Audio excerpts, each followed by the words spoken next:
Bonjour tout le monde, bienvenue. On est ravis d'être avec vous pour ces prochaines, j'allais dire cette prochaine demi-heure, ces prochaines 40 minutes. Je vais faire une petite intro si ça vous va, le temps que tout le monde est en train d'arriver. Là, je vois que tout le monde se connecte en masse. Il est midi, c'est normal. Et comme ça, le temps que vous arriviez, je vais un petit peu introduire et je laisserai après la parole à Johan, que je serai ravie de présenter. Donc moi, je suis Annabelle, je suis la cofondatrice de Maria Schools, qui est un campus d'école qui forme aux compétences indispensables aujourd'hui, qui sont souvent les compétences numériques, soft skills évidemment, et responsables. Je suis ravie de vous avoir avec nous aujourd'hui pour parler d'un sujet qui nous tient à cœur chez Maria, qui est le no-code, l'automation et aussi en fait la débrouillardise. Alors, ce que je voulais vous dire dans cette intro surtout, c'est pourquoi on vous parle de ça, pourquoi c'est un sujet important aujourd'hui. Parce qu'en fait, chez Maria, on a une formation qui s'appelle New Ways of Working, les nouvelles pratiques de travail, pour le dire de manière française et peut-être un peu moins avec des anglicismes. Et en fait, cette formation-là nous aide à faire adopter aux collaborateurs qui viennent la suivre un peu les nouvelles pratiques, les nouveaux états d'esprit, mais aussi en fait tout cet art de faire, de se débrouiller et d'utiliser tout ce qui est à disposition. Et à force de faire cette formation qu'on fait depuis l'existence de Maria, donc depuis plus de 3 ans, on s'est rendu compte d'une chose, c'est que dans les aptitudes du leader d'avant-garde, dans les aptitudes de l'avant-garde, dans les aptitudes qui vont faire de toi un acteur du changement au sein de ton entreprise, il y a une aptitude qui est très importante, qui est d'aller en fait chercher par soi-même, d'aller trouver des solutions pour rendre, en fait, pour être plus efficient, pour gagner du temps sur là où j'ai de la valeur, et que le no-code, et on va en parler, Johan, on va essayer de comprendre ce qu'on définit derrière ça, et en fait, une des compétences, en tout cas savoir s'emparer des outils no-code pour pouvoir gagner du temps opérationnellement dans son quotidien, est une compétence super importante. Et comment j'ai rencontré Johan et pourquoi on vous parle de ça aujourd'hui? Justement, dans la formation les New Ways of Working, où Johan est un alumni bientôt professeur et intervenant chez Maria, qui a, entre guillemets, pris possession de tout ce qu'il a appris pendant la formation, notamment, et tu nous raconteras, Johan, tout ça. Mais l'idée est vraiment de voir que pendant cette formation, on a travaillé à ces cas d'usage de, en fait, dans notre quotidien, on fait beaucoup de choses, souvent rébarbatives. On va remplir toujours les mêmes Excel, on va devoir toujours télécharger les mêmes documents, les envoyer au même endroit. Et en fait, grâce à tout ce qui existe aujourd'hui comme moyen numérique, on peut en fait gagner du temps, automatiser, créer des process sans qu'on ait besoin d'agir, qui fait que en fait, tout d'un coup, là où la tâche est rébarbative, pas utile et ne crée pas de valeur dans notre quotidien, on va pouvoir demander à une machine de le faire.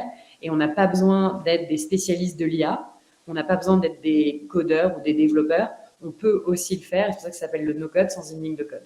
Et du coup, ça me paraissait super intéressant d'en parler avec toi, Johan. Pourquoi? Parce que très souvent, on a une espèce de barrière qui est « Ah ben non, mais moi, je travaille dans un grand groupe, c'est impossible. » Moi, avec Teams, avec toute la suite Microsoft, je ne vais pas pouvoir utiliser ça. Et ce qui est génial, et j'espère, c'est que tu vas pouvoir nous montrer que si c'est possible, oui, il y a des cas d'usage, et c'est important en revanche de les travailler, de réfléchir à de quoi on a besoin, et c'est ça dont on va parler aujourd'hui.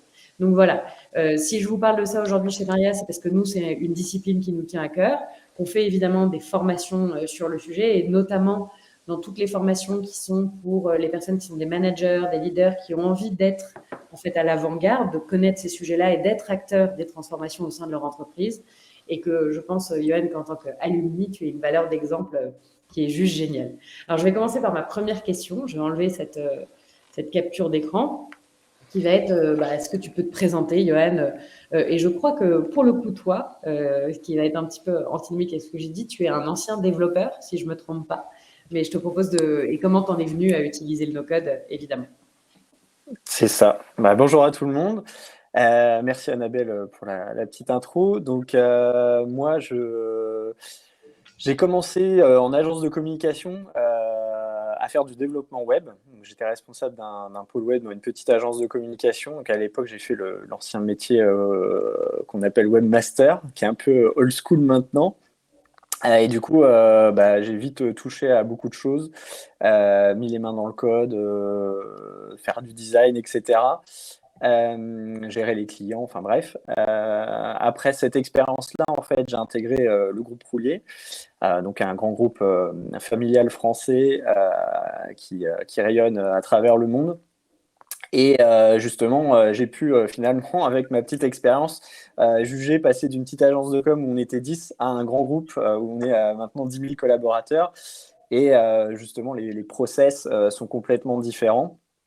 Et ce qu'on peut faire dans une petite agence ou dans une start-up avec des outils où on va aller prendre une petite solution sur le marché et qu'on va vouloir intégrer, c'est vrai que dans un grand groupe, on a tout de suite beaucoup plus de barrières. Et ce que je vais essayer de vous montrer avec ma petite expérience, c'est justement qu'est-ce que j'ai pu automatiser ou qu'est-ce que j'ai pu refaire finalement de manière très concrète et de manière très simple, malgré que je suis dans un grand groupe. Et que du coup tout le monde peut appliquer. L'idée aussi, c'est de montrer deux cas de figure, un très simple et un plus compliqué, en tout cas que j'ai construit dans le fil du temps. Et ce que je voudrais essayer de vous transmettre, en tout cas, c'est quel est l'état d'esprit et quelle a été ma démarche, comment vous pouvez l'appliquer. Et puis à la fin, je crois qu'on a une petite session de questions-réponses. Et puis même après le webinaire, s'il y a des questions, ce sera avec plaisir que j'essaierai d'y répondre. Oui, exactement. Juste avant que tu commences, Johan, sachez-le, moi, je vais être très attentive au chat. Donc, vous n'hésitez pas à poser vos questions aussi au fil de l'eau. On aura un moment à la fin, évidemment, exprès pour ça. Mais c'est toujours intéressant. Si vous pensez à un cas que vous avez, sachez que ça peut toujours intéresser tout le monde. Donc, allez-y. Et juste avant, peut-être que tu l'as préparé, Johan, mais moi, j'aimerais bien qu'on revienne sur, en fait, qu'est-ce qu'on appelle, en tout cas, ce que toi, tu appelles le no-code. Et qu'est-ce que ça veut dire concrètement? Parce que je suis totalement d'accord avec toi sur le fait que tu viens de dire, c'est beaucoup un état d'esprit, une manière de penser aussi. Qu'est-ce que toi, tu mets derrière? Alors, si on prend les définitions un peu littérales, j'ai regardé un petit peu, c'est no code, c'est comment je vais aller développer une application ou sans vraiment taper une ligne de code, c'est-à-dire que j'ai pas besoin d'être développeur, c'est-à-dire que je vais caricaturer, pardon, mais je peux être un comptable, enfin un financier, quelqu'un à la logistique qui est pas du tout développeur, et comment je vais pouvoir automatiser des flux. Par exemple, ou créer une petite application. Donc ça, c'est dans le littéral. Moi, ma définition, elle est plutôt similaire. Du coup, c'est quels outils je peux utiliser. Finalement, je le vois un petit peu comme des Lego. C'est-à-dire que je vais avoir différentes briques, je vais avoir mes différentes applications et comment des actions que je fais, par exemple, à la main, comme récupérer des informations, les mettre dans un fichier Excel, par exemple, que je fais manuellement, comment un outil entre les deux, en tout cas en no-code, va me permettre de faire communiquer tout ça sans que justement j'ai besoin de faire appel à l'équipe informatique ou à un développeur pour me faire une interface. Alors après, forcément, tout dépend de la complexité. Pour moi, le no-code, c'est en plein boom et le terme, on l'entend un petit peu partout. Je pense qu'il faut être un peu plus dans la réalité, il faut être un peu plus mitigé, c'est-à-dire que quand concrètement on veut faire des choses un peu plus complexes, il faut forcément avoir ou des notions de développement ou de faire appel à des experts qui vont pouvoir nous aider. Mais en tout cas, ce que je vais essayer de vous montrer aujourd'hui, ce que j'ai fait, c'est relativement accessible à tout le monde dès qu'on maîtrise un peu les outils bureautiques. Trop bien. Je vais te laisser nous montrer. Et juste pendant que tu partages ton écran, je vais partager une chose qui est que très souvent, une des problématiques qu'on va rencontrer avec le no-code, ça va être aussi toutes les questions de GRPD. Comment on fait pour la donner, où est-ce qu'elle est stockée, est-ce que c'est bien en France? Et quand on va utiliser des outils de no-code qui sont américains, ça peut poser problème. Et en fait, c'est ça qui est aussi intéressant avec ce que tu vas nous montrer, c'est que tu peux utiliser et prendre le no-code avec les outils qui sont disponibles à l'intérieur des entreprises, notamment quand vous avez la suite Microsoft, qui est quand même la majorité des groupes aujourd'hui. Et du coup, c'est ça que j'aime bien avec ton exemple. Vas-y, je te laisse parler. Et attention, tu n'es pas en mode présentation. Ah, alors attends. On voit tes petites slides sur le côté, mais la rigueur, c'est pas grave. Ah, ça passe pas en diaporama. Désolé. Je vais faire une autre manip.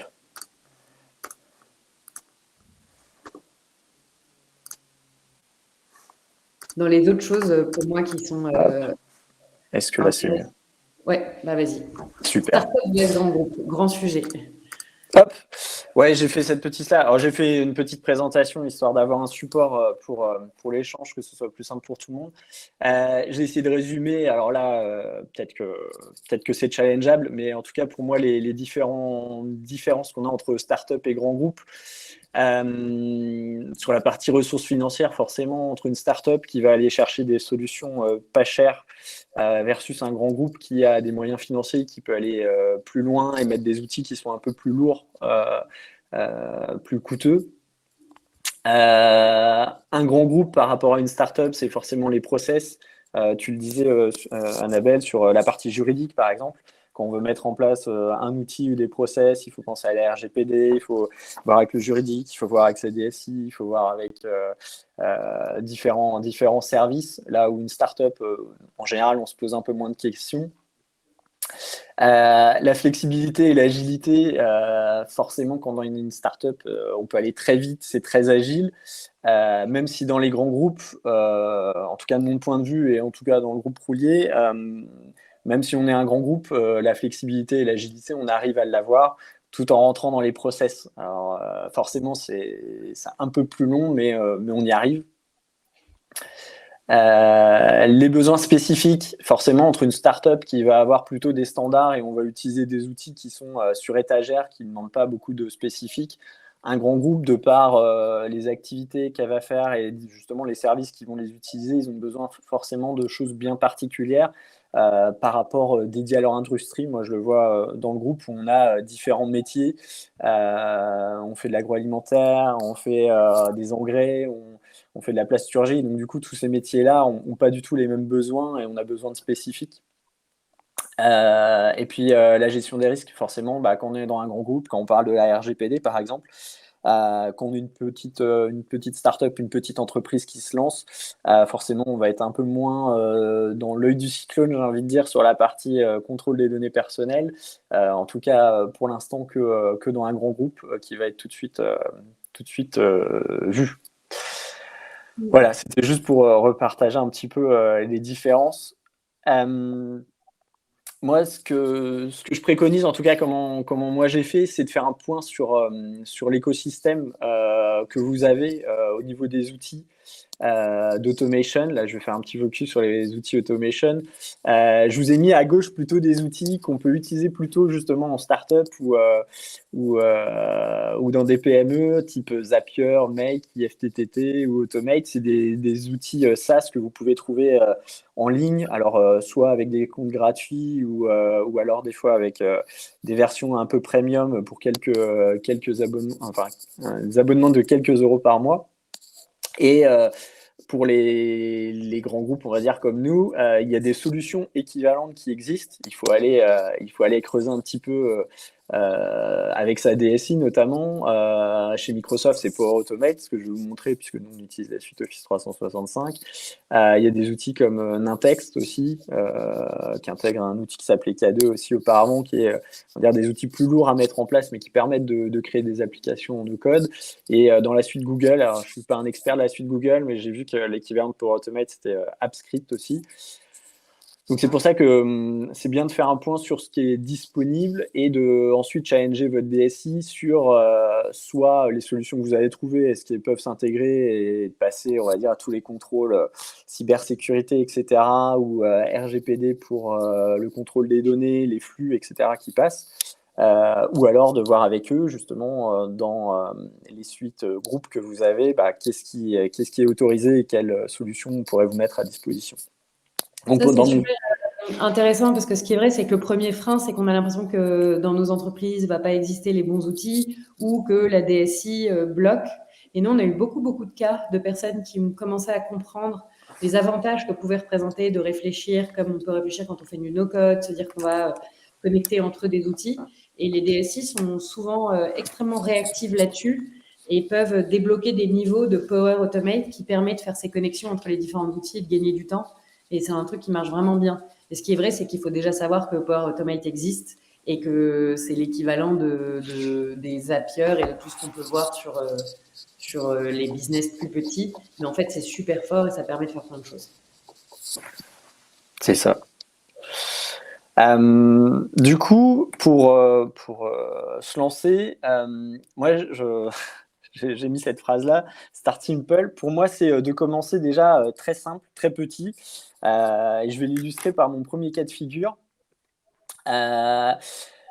J'avais un souci, c'est que quand je crée des codes projets, donc pour mes équipes, quand j'ai des nouveaux projets que je récupère, je crée un code projet et puis je dois faire appel à de la prestation, etc. Et à un moment donné, je dois passer à la compta pour la refacturation. Et ce qui se passait, c'est que systématiquement, je me faisais bloquer justement dans le grand groupe, on a plein de process dans le process parce que à la fin, quand je voulais réceptionner mes factures pour lequel j'étais déjà en retard, et du coup, ça illustrera un peu, je fais un peu de teasing pour le deuxième sujet. Quand je réceptionne mes factures qui sont en retard, bah, finalement, la personne à la compta me dit mais Johan, on n'a pas ton code projet dans le RP, on ne peut pas réceptionner ta facture. Donc après, bah, il y a le temps de créer le code projet, ça prend un petit peu de temps, et puis j'ai encore perdu 1 ou 2 journées.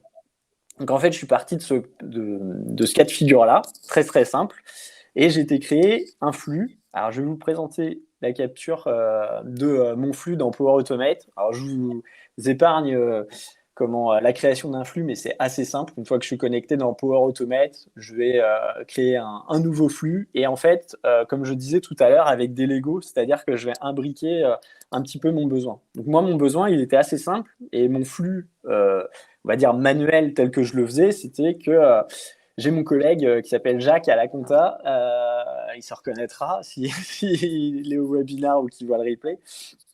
Et Jacques, en fait, ce qu'on avait défini comme process, c'était que je lui envoie un message dans Teams à chaque fois que je crée un code projet. Et comme j'arrivais toujours en retard, je me suis dit, ce qui serait bien, c'est que moi, j'ai un outil connexe où je crée mes codes projets. Comment je pourrais dire à chaque fois que je crée un code projet que j'envoie un message dans Teams à Jacques en automatique? Et justement, c'est en sortant de la formation avec Annabelle sur la partie automation où je me suis posé 5 minutes et je me suis dit, bah, finalement, quand je crée un code projet, ça, je peux le récupérer. Donc, hop là, pardon. Avec l'outil qui me permet de créer mes codes projets. Donc, du coup, j'ai été prendre une première brique. J'ai dit, je vais prendre mon code projet. Et c'est quoi l'action? Donc, c'est que dès que je crée un code projet, je vais aller publier un message dans Teams. Et là, je vous ai fait la capture d'écran du paramétrage. Donc là, vraiment, quand on se dit, quand on disait tout à l'heure du no-code, là, c'est vraiment très simple. C'est-à-dire qu'il n'y a pas besoin d'être développeur parce que je vais dire, je vais publier un message dans Teams. Donc, je vais dire que je le poste avec mon nom. Le user, c'est moi qui est connecté. Je vais le poster dans un canal. Et après, je vais choisir l'équipe Teams et le canal dans lequel je vais poster mon message. Et après, j'ai le petit champ de message où je vais dire bah, bonjour, pouvez-vous créer ce code projet? Et là, je peux récupérer des variables, donc du coup des données qui sont créées dans l'outil qui me permet de créer mon code projet, à savoir le code et le nom. Je mets ce message-là, donc je mets dans le sujet pareil le code et le prénom, enfin et le nom du projet. Et du coup, hop, si j'ai le petit message, à chaque fois que j'ai un code projet maintenant qui se crée, là je vous ai mis une capture d'écran d'un exemple concret, ça va automatiquement me créer mon message dans Teams avec le code et le nom du projet. Alors là j'ai flouté un peu pour définir qu'est-ce que j'ai besoin à la compta. Et Jacques, lui, il voit mon message, il croit que c'est moi qui l'ai tapé, il va me créer mon code et puis il me renvoie un petit message. Et ce qui fait que moi, ça m'est arrivé 2 ou 3 fois où finalement je crée un nouveau code projet dans mon outil. Je le publie, j'y pense même pas, et puis une demi-heure ou 1 heure après, j'ai un petit message de Teams de Jacques qui me dit c'est bon, ton code projet est créé. En fait, j'ai même oublié que j'avais mis ce process-là et que du coup, ça lui demandait en automatique. Et Guillaume dit, en fait, Jacques a automatisé. Est-ce que tu crois que Jacques a automatisé la création de code projet dans SAP?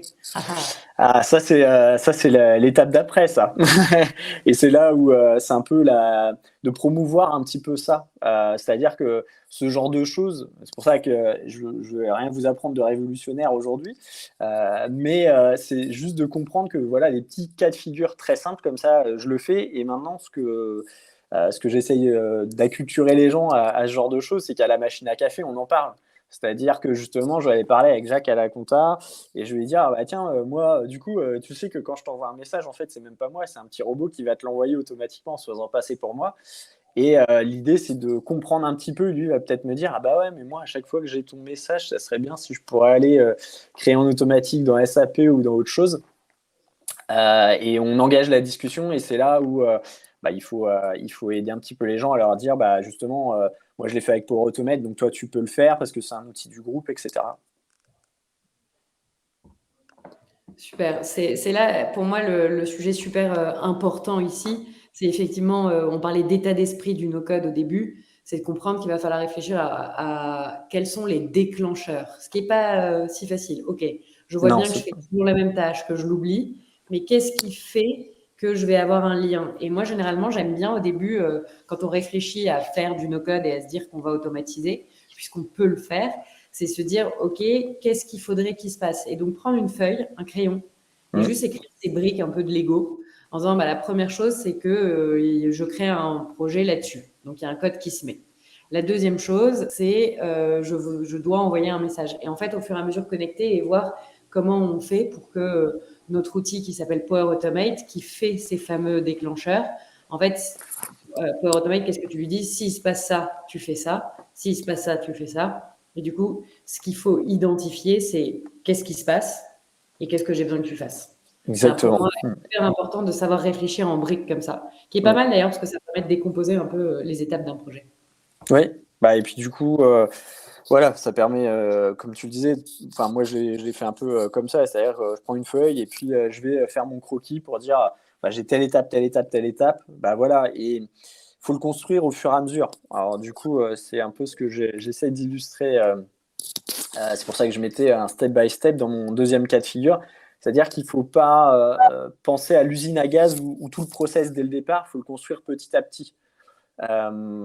Du coup, pour enchaîner sur mon deuxième cas de figure, donc j'avais cette histoire de code à créer, donc ça je l'ai fait.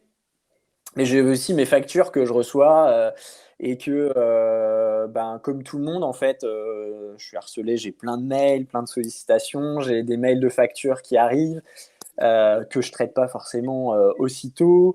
C'est un petit peu les briques que j'ai mis en dessous. J'avais différentes étapes. Il faut que je trie le mail, il faut que j'enregistre la pièce jointe. J'archive le fait que j'ai une facture avec le nom de la facture, le nom du prestataire, tout ça dans un fichier Excel. Je l'ajoute dans ma to-do pour savoir que j'ai cette facture-là à réceptionner, etc. Donc je suis parti un peu du même sujet que celui auparavant où je me suis dit, bah, finalement, comment je peux automatiser ça avec Power Automate? Comment je peux me simplifier la vie et que finalement ça se fasse tout seul. Du coup, j'ai fait un Power Automate. Alors, celui-là est un peu plus compliqué, c'est pour ça que je disais, il faut le faire étape par étape, c'est-à-dire que là, je vous montre où j'en suis rendu là aujourd'hui, et puis je vous dirai ensuite ce qui me reste à améliorer sur ce process-là, parce que ce qui est un peu intéressant ou enrichissant, et là où ça devient un peu challengeant, c'est-à-dire que plus on automatise, plus on a envie d'automatiser, de pousser le bouchon un peu plus loin. Le piège, c'est de se dire dès le départ, je veux faire le process de A à Z. Et ça, c'est le piège. Pour moi, il faut vraiment se dire, je vais aller petite brique par petite brique, je vais rajouter une brique de Lego à chaque fois, parce qu'on se rend compte que ça complexifie. Et de le faire tout compliqué dès le départ, c'est plutôt voué à l'échec, parce que vous allez vous décourager, vous n'allez pas réussir à tout faire. Donc, ça serait plutôt mon conseil. Donc, dans ce petit process là de sauvegarde des factures en automatique, en fait, la première chose que j'ai fait, j'ai envie de dire, c'est le premier outil de no-code que j'utilise, c'est dans mon Outlook. Je me suis fait une règle où dès que j'ai un mail qui vient de certaines adresses d'expéditeurs, parce que je connais mes fournisseurs, ben, je me suis fait un dossier facture et je lui dis, tu déplaces les mails dès qu'ils arrivent dans mon dossier facture.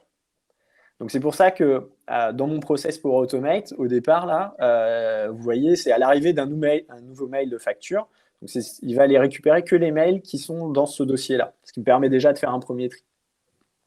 Ensuite, ce que j'ai fait, c'est que alors je récupère les mails. Alors j'ai un petit donc là il y a Power Automate va détecter automatiquement que c'est l'arrivée d'un nouveau mail et il va j'ai récupéré les pièces jointes. Et comme dans un mail, on peut avoir plusieurs pièces jointes, c'est pour ça qu'il va essayer de l'appliquer ce process à chaque pièce jointe.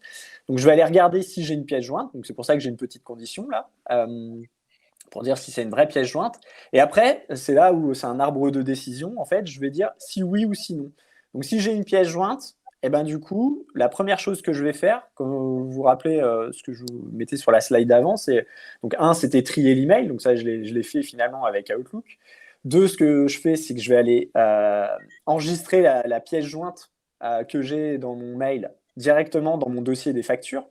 Ce qui fait que, alors là, moi, du coup, j'ai un SharePoint parce que du coup, c'est là où les outils qu'on peut avoir dans les grandes entreprises sont aussi collaboratifs. Donc, on a un SharePoint qui n'est pas uniquement pour moi, mais justement qui est avec la compta pour qu'eux, ils puissent récupérer les factures s'ils ont besoin. Donc, on a un SharePoint qui est en commun. Ça peut être un outil hein, de partage de documents, mais là, ce que je fais, c'est que du coup, je récupère la pièce jointe, je vais la mettre automatiquement dans mon SharePoint, donc ça me fait gagner un petit peu de temps. Et ensuite, ce que je vais faire, c'est que je vais aller ajouter dans mon fichier de facture, j'ai un fichier Excel de facture qui est associé, la date à laquelle j'ai reçu la facture, l'expéditeur, donc je récupère l'adresse mail de l'expéditeur, de mon fournisseur, et puis le nom de ma pièce jointe. Ce qui fait que j'ai un fichier Excel aussi qui me permet de savoir quelle facture j'ai reçue, par qui et quand. Et la dernière étape que je me suis rajoutée, c'est que je me suis fait une petite to-do list. Alors, j'utilise To-Do de Microsoft. Et de la même façon, je me suis fait une liste qui est dédiée aux mes factures, ce qui me permet de dire je vais récupérer le sujet de ma facture, le contenu de l'email, et je sais que j'ai cette facture-là à traiter. Donc, en fait, ça m'a permis d'automatiser et de me dire finalement un process qui pouvait me prendre. Alors après, on est sur des petits quick wins, c'est-à-dire que l'exemple que je vous montrais avant, voilà, c'est on gagne 2 minutes à aller se dire j'ai un code projet, du coup je vais ouvrir Teams et je tape le message. Dans les faits, vous pourriez me dire ouais, enfin, Yoann, tu gagnes 2 minutes. Sauf que moi, avec gagne le de la nombre de charge projets, mentale etc., énorme. exactement, en fait, je me libère l'esprit de ça. En fait, j'ai pas besoin de le faire, j'ai pas besoin de me rappeler à chaque fois que je dois le faire. Et c'est même avec d'autres personnes, c'est-à-dire qu'on pourrait se dire il y a des process d'équipe aussi qu'on peut automatiser. Je pourrais vous donner d'autres exemples après, mais je n'ai pas forcément illustré là, mais qu'on a appliqué dans l'équipe. Donc voilà, et après on peut faire évoluer, c'est-à-dire que par exemple là ma to-do list, je ne l'ai pas fait, mais je pourrais dire pour aller pousser le curseur en me disant maintenant dès que j'ai une date, quand je crée ma facture par exemple, je pourrais me dire dans ma to-do list je me mets une date d'échéance à J+7, et donc du coup ça il y a une petite formule et c'est juste des fonctions comme Excel en fait. C'est ça qui est assez sympa, c'est pour ça que vous voyez aussi il y a des petits FX là en rose là dans les titres de ma to-do, c'est qu'en fait c'est juste des formules Excel, donc c'est récupère-moi l'année, récupère-moi le mois, change le format de la date, regarde si la valeur est vide. Donc il y a des trucs très très simples à faire où finalement il n'y a pas besoin, mis à part de connaître un peu de formule Excel, très basique, il n'y a pas besoin d'aller développer quoi que ce soit.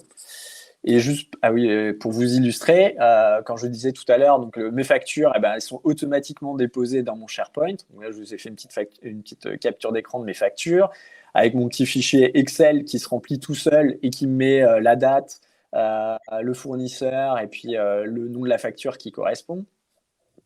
Et puis, dans ma to-do list, je vous ai repartagé, c'est pareil, j'ai ma to-do avec toutes mes petites factures qui sont. Et tout ça en automatique. Et ça, si je devais le faire à la main, aller ouvrir le mail, le mettre dans le bon dossier facture dans Outlook, télécharger la pièce jointe, renseigner dans l'Excel, rajouter dans ma to-do list pour que je puisse la traiter dans la semaine, finalement, ça me prend forcément tout de suite 5-10 minutes. Et puis, on est et tous... même, c'est au-delà du temps, je trouve que c'est les tâches qu'on repousse tout le temps, qui en fait ont une charge mentale énorme, qui ne sont pas les tâches intéressantes.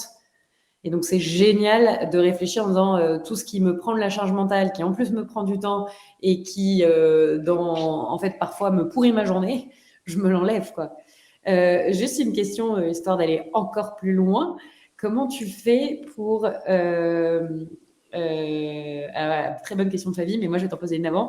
Est-ce que tu ne pourrais pas automatiser ce fameux traitement-là? Tu ne peux pas les traiter de manière automatique? Non, il faut que tu regardes tout. Non, ouais, je les recheck parce que justement, on est on est dans un groupe avec différents outils et du coup, j'ai un outil pour la réception de factures. Donc là, il faudrait que j'aille embêter mes collègues de la DSI avec qui OK. je travaille pour aller créer une interface, en tout cas d'avoir ce qu'on appelle, je vais utiliser un terme de jargon technique, mais une API.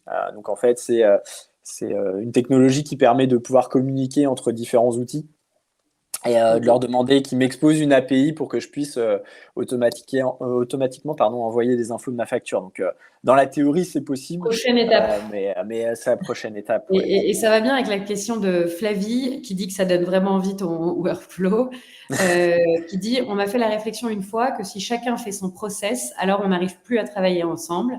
Est-ce que tu as déjà eu cette remarque et comment tu y répondrais? Non, j'ai pas eu cette remarque-là. Non, je pense qu'après, les process, en fait, finalement, on se dit que chacun a sa méthodologie de travail. C'est-à-dire que moi, je fonctionne comme ça serait quelqu'un d'autre, dans mes collègues, ils traitent peut-être ça différemment. Le fait est que de toute manière, il faut que tout le monde réceptionne les factures dans l'outil. Après, le process, on l'a chacun. Et ce que je trouve bien avec ces outils-là, c'est que justement, c'est à la fois c'est personnel, c'est-à-dire que chacun peut faire son petit Power Automate avec ses automatismes pour son process à lui, qui s'applique à lui et lui faire gagner du temps. Et aussi, il peut le partager avec d'autres membres de l'équipe. Je sais qu'il y a un process, par exemple, puisque justement, on est dans la partie, on est dans un grand groupe, donc du coup, il faut sécuriser.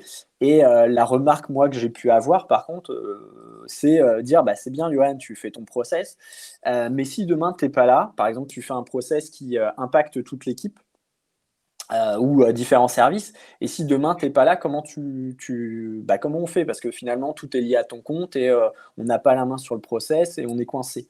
Et l'outil, alors je parle de Power Automate parce que c'est celui que je connais, mais Power Automate, par exemple, permet de partager et mettre plusieurs propriétaires sur le process. Ce qui fait que le process, il est ouvert à plusieurs personnes et que moi, j'ai des membres de mon équipe, on a un process qu'on a mis en place, je l'ai partagé avec des membres de mon équipe qui ont la main aussi sur le process, qui peuvent Ouais. l'administrer, le modifier si un jour je suis pas là, si je suis malade ou en congé.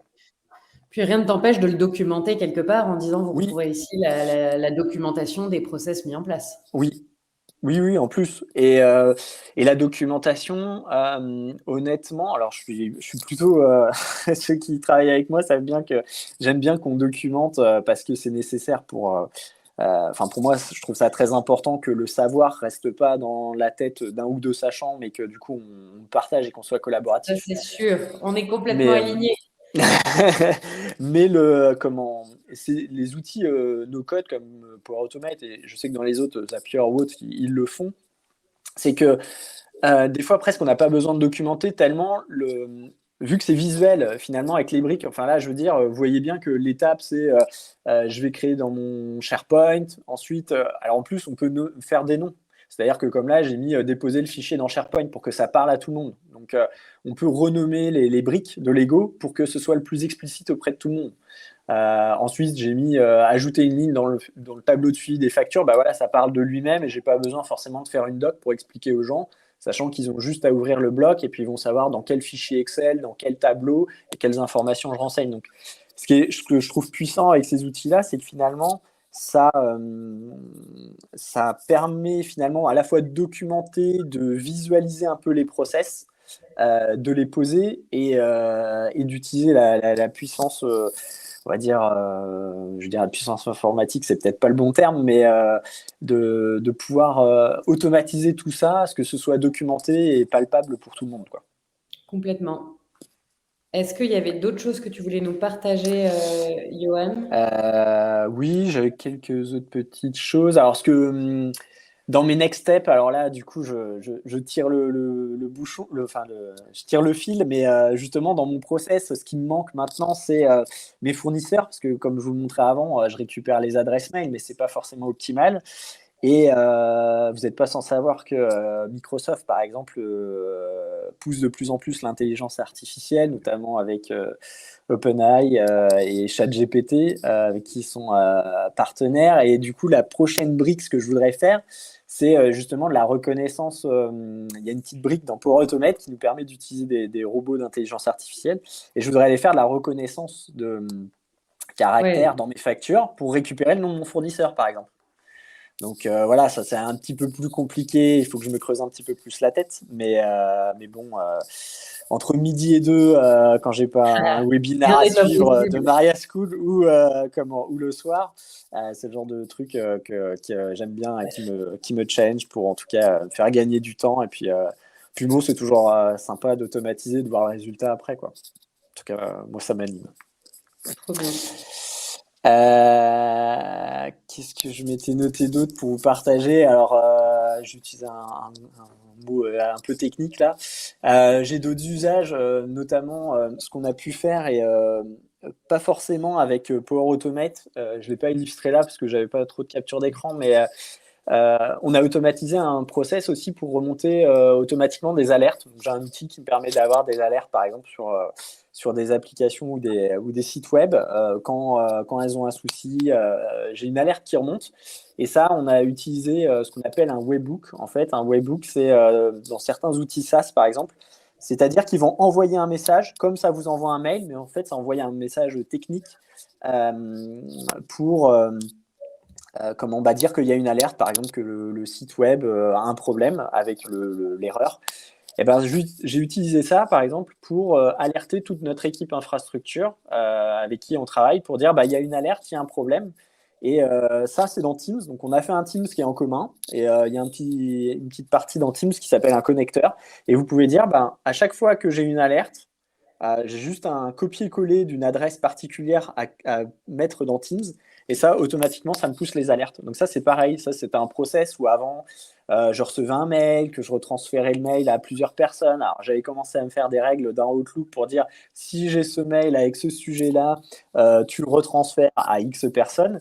Et finalement, comme on est passé sur des outils collaboratifs avec un canal dans Teams pour se notifier des alertes, qui est un peu plus, on va dire, plus dans l'air du temps que le mail, et puis ça évite aussi de bombarder les gens avec plein de mails, bah, du coup, on l'a automatisé dans Teams.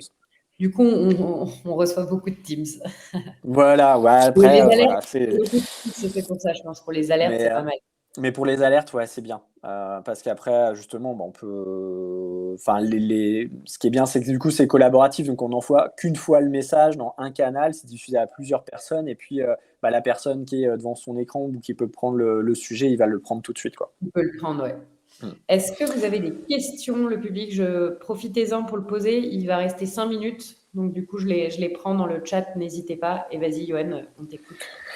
Alors moi, ce que je voulais partager, c'était les difficultés que j'ai rencontrées. Alors j'ai mis no code, pas réellement. Pourquoi? Parce que c'est là quand on commence à rentrer dans des process un peu plus compliqués, comme je vous montrais tout à l'heure, mon schéma de facture, ça commence à se complexifier et c'est là où je trouve que le no-code a ses limites. C'est-à-dire que pour des sujets très simples comme le premier que je vous ai montré, ça se fait tout seul en 3 clics et il n'y a pas besoin d'être expert.